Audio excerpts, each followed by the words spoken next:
আসসালামু আলাইকুম রহমতুল্লাহ। আশা করি প্রত্যেকে ভালো আছেন। আল্লাহর অশেষ রহমতে আমিও ভালো আছি। ধারাবাহিকভাবে এইচএসসি 2024-এর যে সাজেশনমূলক ক্লাস আছে, আজকে সেই সাজেশনমূলক দ্বিতীয় ক্লাস। প্রথম ক্লাসে বাংলা দ্বিতীয় পত্রে আমরা আমাদের সাজেশনমূলক ক্লাস নিয়েছি আমাদের চ্যানেলে। আমাদের চ্যানেল হচ্ছে student care with Shefat sir. এই চ্যানেলে আমাদের যে প্রথম ভিডিওটা আছে, সারা বাংলাদেশের অল বোর্ডে 80%-এর উপরে আমাদের কমন এসছে এবার। সেই একইভাবে আমাদের ইংরেজি প্রথম পত্রেও কমন আসবে। তো প্রথমে আমরা আজকে দেখবো এইচএসসি 2024-এর ফার্স্ট পেপারের ইংরেজি সিলেবাস রিভিউ। কারণ একটা জিনিস আমাদের মাথায় রাখতে হবে, যুদ্ধে যাওয়ার আগে আমাদের প্রশিক্ষণের দরকার আছে, অস্ত্রের দরকার আছে। আমরা যদি প্রশিক্ষণটা ভালো নিতে পারি, অর্ধেক যুদ্ধের প্রস্তুতি আমাদের শেষ। এই কারণে আমরা আগে আমাদের সিলেবাস রিভিউ দেখবো, কোনটায় কত মার্ক ডিস্ট্রিবিউট আছে সেটা দেখবো। তো দেখা যাক আজকে আমাদের সিলেবাস রিভিউ কি আছে। প্রথমে আমাদের এইচএসসি 24-এর একটা প্রশ্নে সিন প্যাসেজ আসবে। সিন প্যাসেজ বলতে কিছু ইউনিট দেওয়া আছে আমাদের সিলেবাসে। যাদের এটা পিডিএফ দরকার তারা গুগলে গিয়ে সার্চ দিলেই পেয়ে যাবে, এই পিডিএফটা লাভিয়ে নিবে। সিন প্যাসেজ বলতে বইয়ের যেই প্যাসেজগুলো আমরা পড়েছি সেই প্যাসেজ থেকে আসবে আমাদের এমসিকিউ। এই এমসিকিউ আসবে মোট হচ্ছে 10টা, এর মান হচ্ছে 0.5, টোটাল করলে আসে 5 মার্ক। এমসিকিউ আসবে 10টা, প্রত্যেকটার মার্ক হচ্ছে 0.5 করে, টোটাল মার্ক হচ্ছে 5। তারপর আসবে কোশ্চেন, এই কোশ্চেন আসবে টোটাল আছে 5টা কোশ্চেন আসবে, মার্ক হচ্ছে 3, 15 মার্ক। কোশ্চেন আসবে 5টা ওই সিন প্যাসেজ থেকে। এটা গেল সিন প্যাসেজ।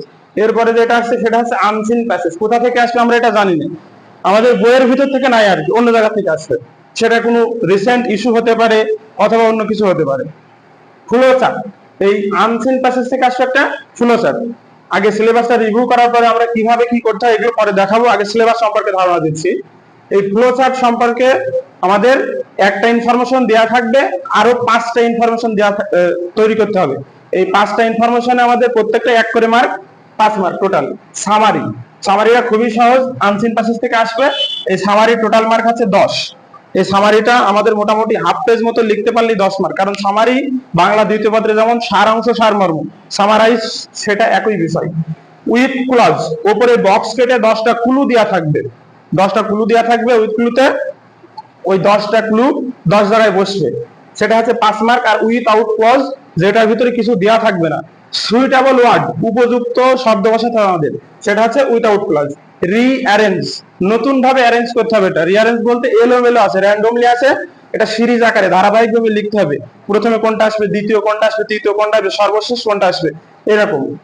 এই গেল আমাদের সিন প্যাসেজ আনসিন প্যাসেজের টোটালে 60 মার্কের একটা কনসেপ্ট। এই কনসেপ্টটা শেষ হওয়ার পরে আমাদের আসছে রাইটিং পার্ট।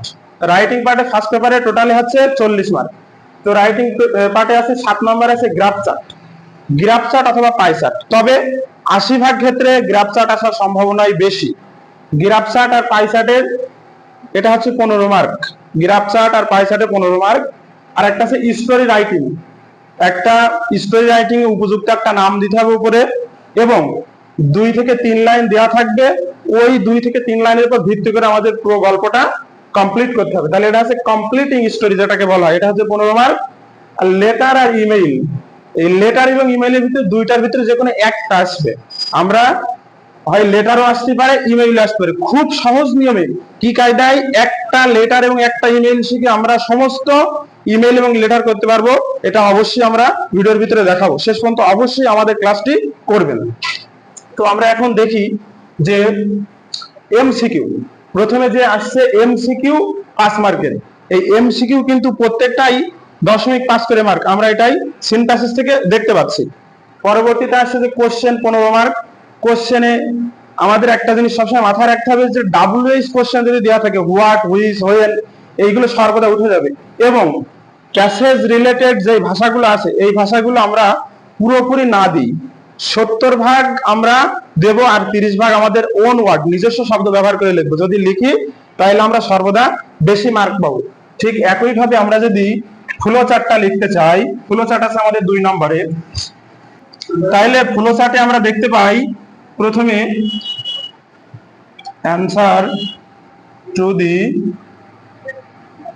কোশ্চেন নাম্বার 2, এটা আমরা দিলাম।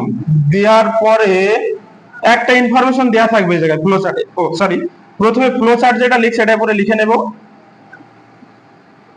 ফ্লো চার্ট এর নিচে একটা দাগ দিতে পারি।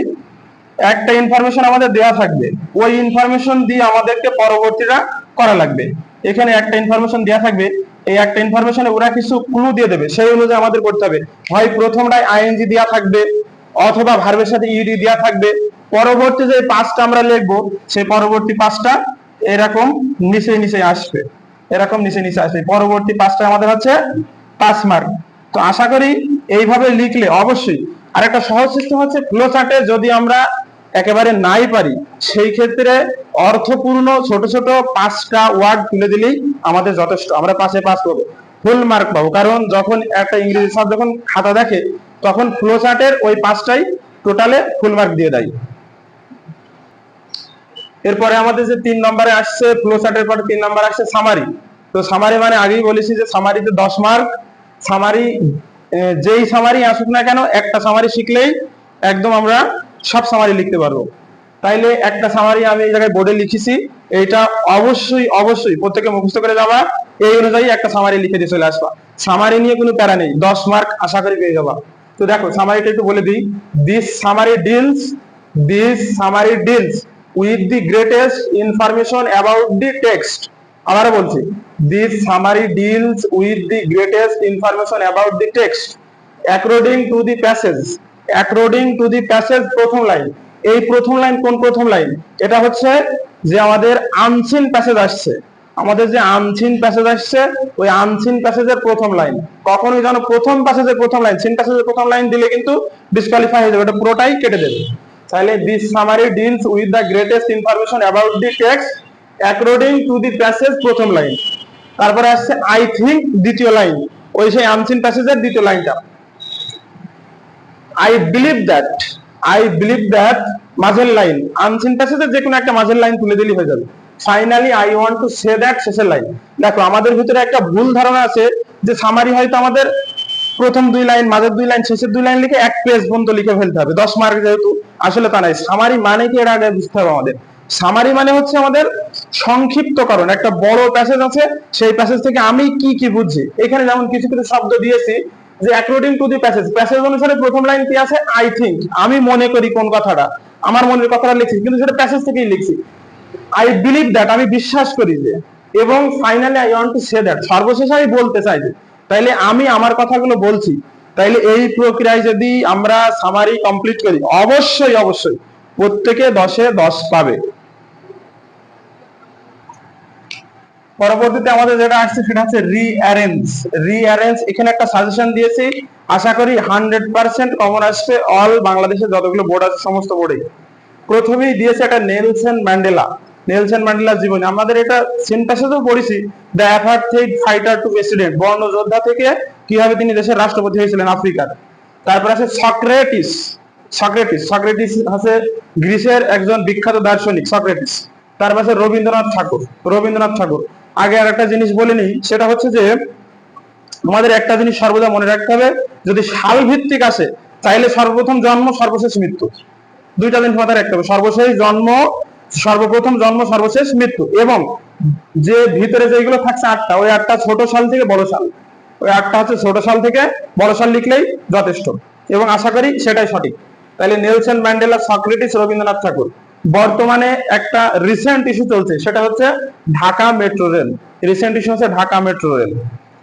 Buddha and the poor man, একজন বুদ্ধ এবং গরিব একটা মহিলার কাহিনী। কাজী নজরুল ইসলাম, আমাদের জাতীয় কবি, ন্যাশনাল পোয়েট কাজী নজরুল। এইটা সালভিত্তিক আসার সম্ভাবনাই বেশি, যে জন্মগ্রহণ করেছেন 1899 সালে, মৃত্যুবরণ করেছেন 1976।